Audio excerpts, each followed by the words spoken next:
Hi, this is Martin Brennand from Imagineer Systems, just giving you a quick tip on how to use the Attach Layer tool inside Mocha Pro and Mocha for After Effects version 3. So here we have a clip where we've got a guy talking on a phone, and we want to go ahead and do some roto on his face here. Now, the problem is that when he's talking, the bottom half of his face is moving different to the top half of his face, so we can't just go ahead and do one simple roto unless we want to do extra keyframe work. So how do we get around that using the Attach tool? We can start by just tracking one section of the man's face. I'm just going to come down to his chin, and I'm going to draw a nice tight roto shape around his chin. And we'll capture a little bit of that beard in there. Just like that. So once we have this shape, we can go ahead and start tracking this roto shape using our planar tracker. So I'm just going to smooth out the shape just a little bit. And then I'm going to come down to perspective just to make sure that all my tracking information is on. And then we'll just zoom out a bit and I'm going to start tracking that. So as this shape is tracking, we're getting all that planar information and we're getting nice subtle warp going on in this shape. We'll see a little bit of throw off because the chin area is not quite planar, so we'll have to tweak a little bit, but we're reducing the amount of keyframes by tracking this natural motion underneath his beard here. So once we've got that shape, I'm just going to turn on my mats here, and let's just zoom in a little bit. And I'm going to turn on my transform tool up here in the main toolbar, and I'm just going to do a little bit of adjustment to get that looking right. So we've got that like so.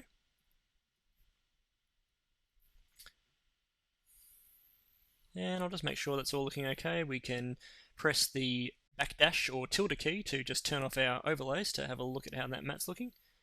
So we can see a little bit of a warp there, so I'm just going to add a couple more tweaks. And that's looking pretty good.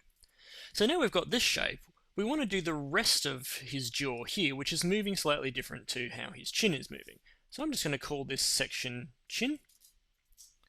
And I'm going to track another shape. So I'm just going to turn back on my splines using that backdash T. And I'm going to come up to the X-spline tool again and track a different section. So I'm going to track this section of the beard here.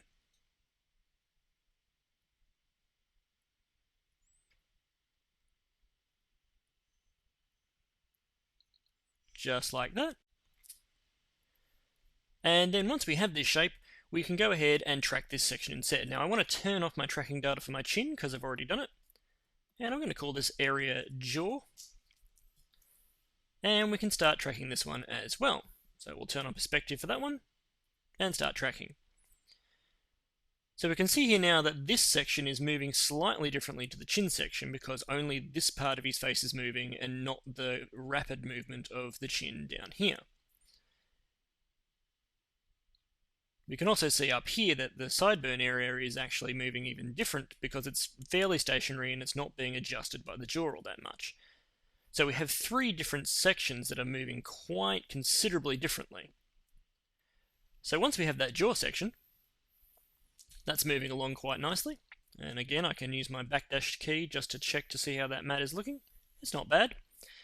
But the problem is now, if we turn on all our mats, you can see this horrible gap that we've got.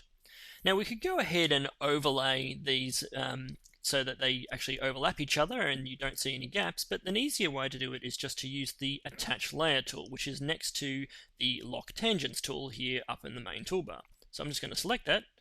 Let's just turn back on our splines, and I'm just going to come up to a point and just use that Attach tool to link these splines together. So I'm just going through each of the control points and finding a place to add those together. I'm then just going to move this one down a little bit so we get that nice and even down there. And now when we look at it, it's actually got a seamless mat between the two layers that we've created for each track. If again I turn off my layers here, we can see how those are now moving together to create this seamless mat. So I'm going to do one more up here just to hit home the point. I'm going to track another section up here on the top part. So let's just create another, helps if I turn my layers back on, just like that.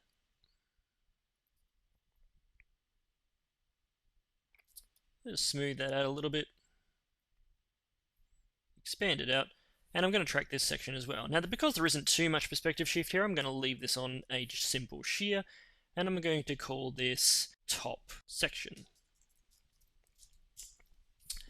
So we can start tracking this one now, so let's go ahead.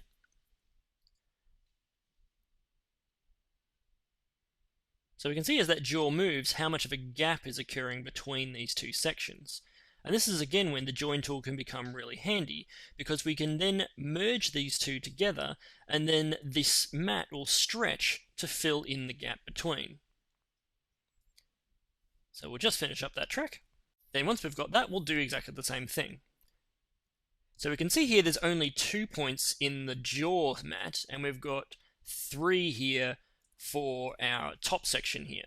Now I could go ahead and delete this point, or I can just choose to come up to my add point to spline and add one to the join to the middle of this spline here, so we can join it up with the other area. So I'm just going to do that now. I'm going to come back up to my join tool and hook these together. Now it doesn't matter which spline we have chosen, but when we actually hook from one spline to another, the one that we're dragging to another point will become the child point, and the one that's actually connected to will become the parent point.